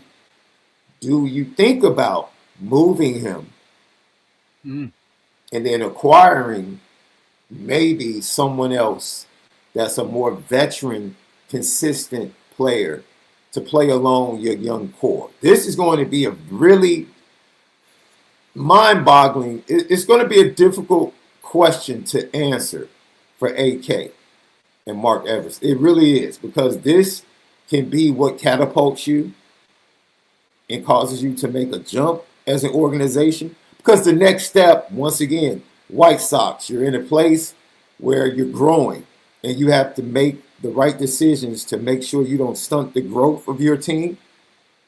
The next step is to get out of the play-in. Forget winning championships. Can we consistently become a top 5 seed in the East? That is, and we just saw Detroit go through the same process for a long time. They had to invest in Cade Cunningham, who was also inconsistent and gave you spurts of greatness. And now he's come back in his 4th season and he's become that guy. Can Kobe White become that guy? Do you trust him to become that guy like Cade Cunningham for the Bulls that's going to get you to that top 6, top 5 seeds consistently, and then gives you the opportunity to go out and make another acquisition to get you into the top 3 and become a true contender in the Eastern Conference and for an NBA championship? Those are the questions that face the executives for the Chicago Bulls, and they're going to have to make a major decision. You know, you have a good anchor. Julian Phillips is going to be a good bench piece. Man, I like him a lot. Absolutely. Terry has stepped up. Mm-hmm. And people, the development, that was one thing we didn't have for so long. And people might argue, well, Patrick Williams. Okay, well, if you look at Patrick Williams when he came off the bench, he was a dog. Look at Patrick Williams, as long as DeMar and Zach LaVine weren't on the court, he played well. All right. But if you look at Kobe White, that's development. You look at Dalen Terry, that's development. You look at Julian Phillips, that's development. You look at Ayo DeSumo, that's development. You get all these guys. So you got one. You can. It's easy to focus on the negative stuff. But how about all the good stuff that AK has done? And I like that him and Billy in conjunction. I like the development that they have with this team, because dude, I went on a international 750 city tour apology tour to Josh Giddey because I did not like that Joker. I was like, get this little. Was that the stench of? Let me ask you a question, because he was highly thought of when drafted by OKC. Mm-hmm. Very skillful, played against grown men, so you felt like he could come into the NBA and be physical. And his body really was ready. He was ready physically to play in the NBA. However, it's a different level of athleticism for a guy that's not extremely athletic. So he has to learn how to, and, unlike Luka, he didn't have the offensive scoring skills, right? He really couldn't shoot. Hell of a playmaker. And I'll say, I actually saw bits and pieces of this through the preparation for the Olympics. When you saw how well he was playing for Australia in the Olympics, and he was the guy, he was making all the plays, you said to yourself, okay, now he's starting to get it. He's starting to figure out what his niche is going to be when he comes up and plays against the best of the best. And now I really believe that Billy Donovan has figured out or unlocked the game for Josh Giddey to realize because Jason Kidd didn't start off as one of the greatest shooters. Eventually, he became one of the most prolific three-point shooters of all time. But that came later on, much later on. He had to work up to it. And see, Josh Giddey was so worried about scoring and shooting, that he didn't do what made him great. Just for right now, be great at what you are and continue to work on your shot as you matriculate throughout your career. And it'll come. Yes, you're young. Absolutely. Absolutely. That's one of the biggest faux pas of coaching. And you know this, SuperBack. Getting someone and not making them better at what they do and trying to change who they are. Like, no.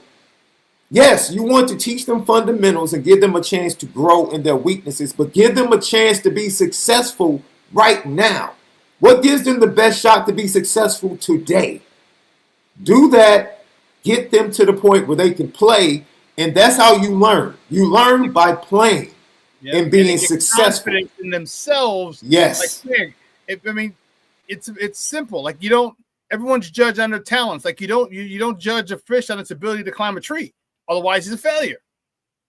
Okay? If you get a guy, say, okay, what does he do well? He rebounds. Okay, shoot 3-pointers. Well, you're gonna set this kid up for failure. You set the kid. You do it with youngsters, and he's a youngster. He's still 22, 23. Mm-hmm. You do. Here's what you do well. Guess what? This is what I want you to do. What you do well, that's what I want you to do. Yeah. Right. And we work on it. And that's the one thing. And I apologize to him a million times on this show because I hated. He reminded me of Sunshine from Remember the Titans. And he was crying all the time every time he didn't get a foul. I'm like, come on, man. Get your ass back on defense. Stop whining. You ain't a superstar. You're not getting calls. All right. And all of a sudden, he's like, you know what? How about this? How about I put up a triple-double and you shut up? And I was like, I bet. How about I play with a triple-double every game and you shut up? I'm like, I bet.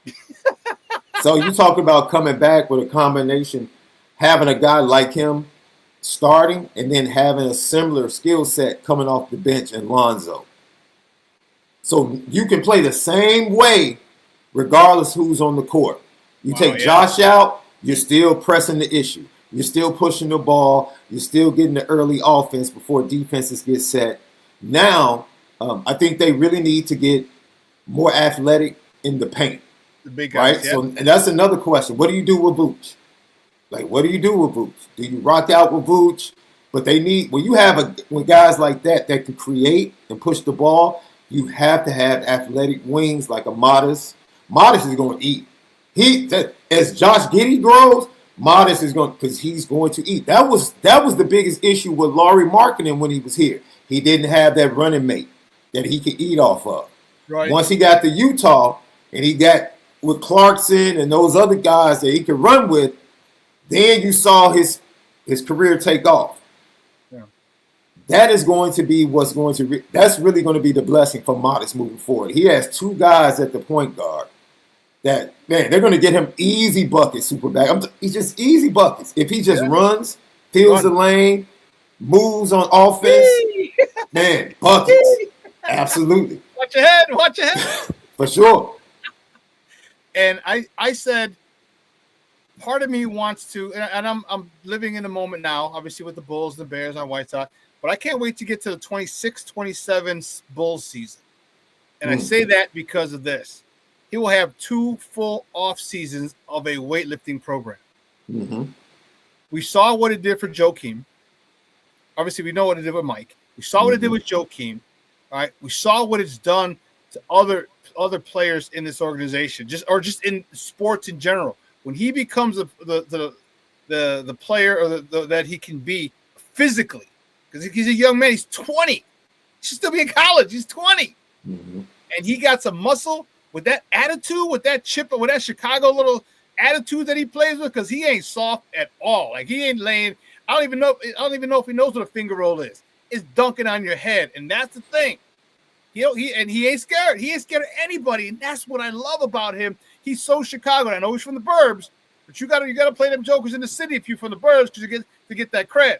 And he got that cred all right. And I like when he's in the 26-27 season, because I'm really, really, really anxious to see him and how his confidence is going to be through the roof. His physicality is going to be through the roof. He's going to be able to go through contact and one. This kid's going to be great. In addition to Josh Giddey, in addition to these guys, you got a dude who can do it all. My goodness, this Bulls team is going to be very, very, very exciting for the next few years. Yeah. Before I get out of here, SuperBack, I have to ask you a question. What'd I do? Who you want at 10? I need to know who you want at 10. I need the guy. Who is the guy that SuperBack wants at 10? Okay. Depending how the board falls. If I get anyone at 10, obviously the first would be Abdul Carter. We know he's not. That's not going to happen. No chance. Not going to happen. Because that you put him on the other side of Montez Sweat with Grady Jarrett in the middle. Man, Lord have mercy. You better have that ambulance ready at the end of Soldier Field. Yo, I saw that kid dominate with one arm in the Orange Bowl. We did. Like, dude, he can't use his left arm. He don't matter. He got the right one. Give me that left tackle, bro. Give me that left tackle, unless Mason Graham falls.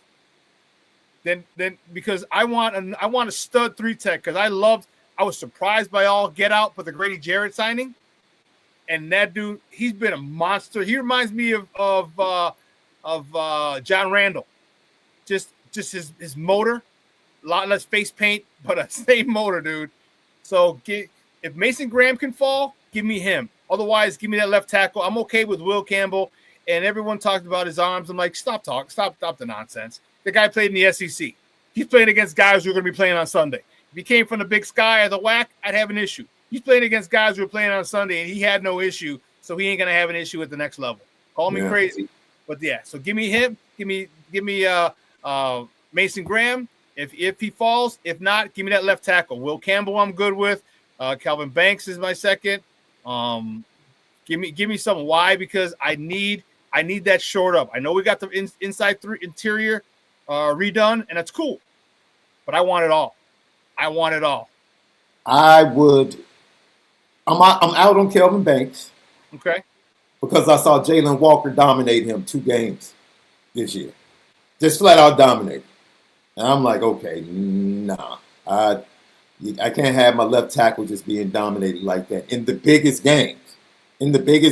At home and then in the SEC championship. I can't have it. Yeah. So then Will Campbell. He's solid. I don't want anybody expecting him to be Jimbo Covert, because he's not. He's not Jimbo Covert. Is he better than the current left tackle? Probably so. As he grows, he probably is. The offensive side, all the buzz about Ashton Genty. I understand people being out on him because of the Penn State game. That's fine. But I need you to go watch the Oregon game. Like, don't just do a full scope of this young man the last 2 years, going up against top companies. Oregon? Yeah. 90? Yeah. Like this kid, he wasn't good just because he was playing against lower level competition talent. It's like the kid is the real deal, right? And I think his pro day proved that. Ben Johnson loves running backs. You know, he likes that thumper and he likes that speed. He wants that. That's what he wants in his backfield. I do. I'm sorry. I'm going to stay right there in that Orange Bowl game and go to the other side. Let me tell you something. Tyler Warren is a once-in-a-lifetime weapon at tight end. He just is. He just is. I don't know if you take him at 10. Okay. But I'm just saying, he's that type of guy, right? People wonder, look what Brock Bowers was able to do for the Raiders. Vegas, yeah. Right? So that's a weapon they have, a mismatch they have moving forward for the next 6 to 8 years. Cole Kmet is in the last year of his deal. I'm sorry, Durham Smythe ain't it. I love my Notre Dame dudes, but you don't have a tight end that's a mismatch. If you get a tight end that's a mismatch in the middle of the field with the talent you have already at wide receiver, you want to talk about making things easy for Caleb Williams? But I'm going to give you the one that I want, and it has nothing to do with 10. I'm like, whoever you want at 10, get it at 10. Come back in the second round with one of those extra picks. You talked about Mason Graham. What about the guy that played next to him for the last 2 years? Yes. Okay? Kenneth Grant. Kenneth Grant in the second round. Okay, if you can't get Mason Graham, just go get his partner in the second round. Go get his partner in the second round. All good with that. Get whoever you want at 10. Kenneth Grant in the second round. Now you're cooking with grease. Yes. Not dirty grease. You're cooking with real clean grease. It's going to be a good fire. It's not going to burn anything down. You're going to be able to cook. Imagine him being tutored by Grady Jarrett.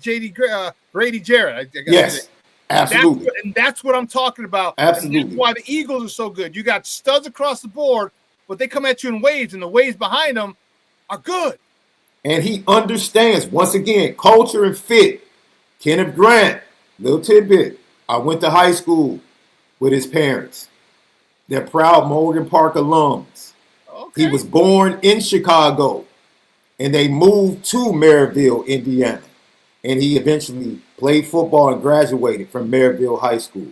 Okay. But he is rooted in Chicago and understands the Chicago Bears and understands what it means to dislike those dudes from up north. He gets it. So if you bring him here, you're getting a guy that's going to get it in the locker room and get the culture and get what the Chicago Bears are all about. You get a 2-for-1 if you get Kenneth Grant on the field and off the field. You have to get him. I like him a lot. Yeah. I don't know if he's that. Would you trade if you have to trade? Would you consider trading back if a lot of your guys are gone from 10? I think they've done the work, especially on the offensive line, to be able to listen to offers. Heck yeah. Especially if you get a deal where you move back and you pick up another second or another third. Like if you get more picks than everybody else in that top 100, that's when you have a really great draft, right? Yeah. That's when you have a chance to really hit.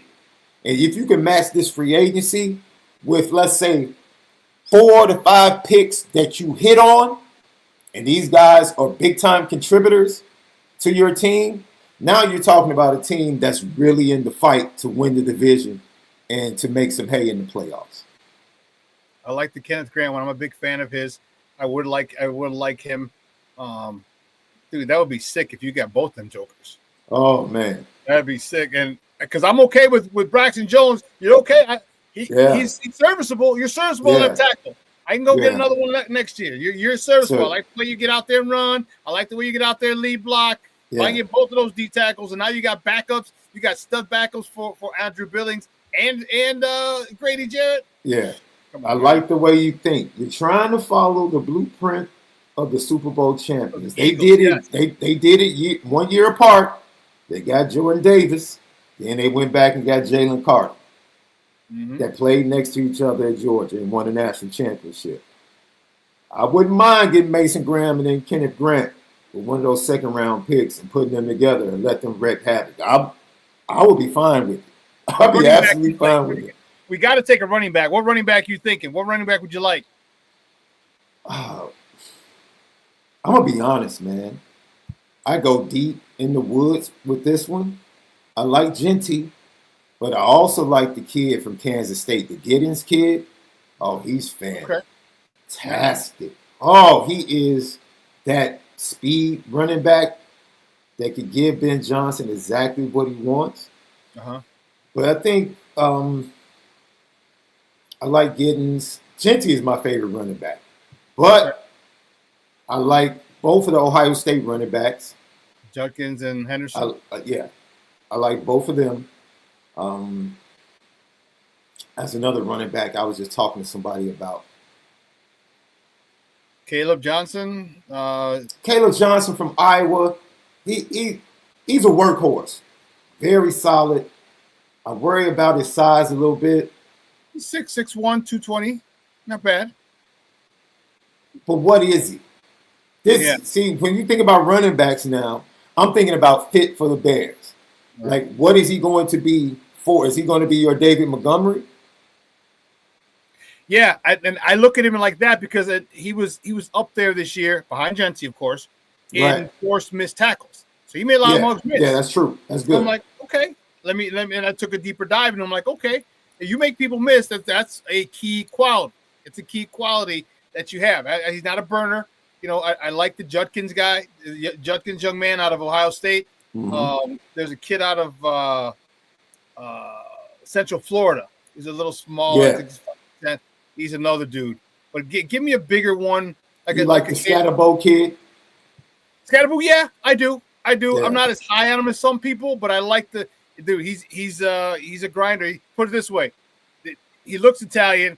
Italian people are going to go through the roof if they draft that joker. Yeah. I mean, you got, like you said, R.J. Harvey from Central Florida. You got Sam Sampson from Tennessee, who literally carried that offense this year. Dylan Sampson, he carried that offense. You have a lot of good guys. The two kids from Ohio State. The Devin Neal from Kansas is really good. You go watch his game against Colorado. He was just unstoppable in that matchup. I forgot. I'm sorry, man. I'm bugging. Hampton from North Carolina is a dude. Oh, Marion. Yes. He's my dude. First choice after, Yes. He's another one. 6'1", 2 1/4. That's what I'm talking about. And with some jet. I like that. I like it a lot. Yes. He's a dude. And like I said, DJ Giddens is one of my favorites.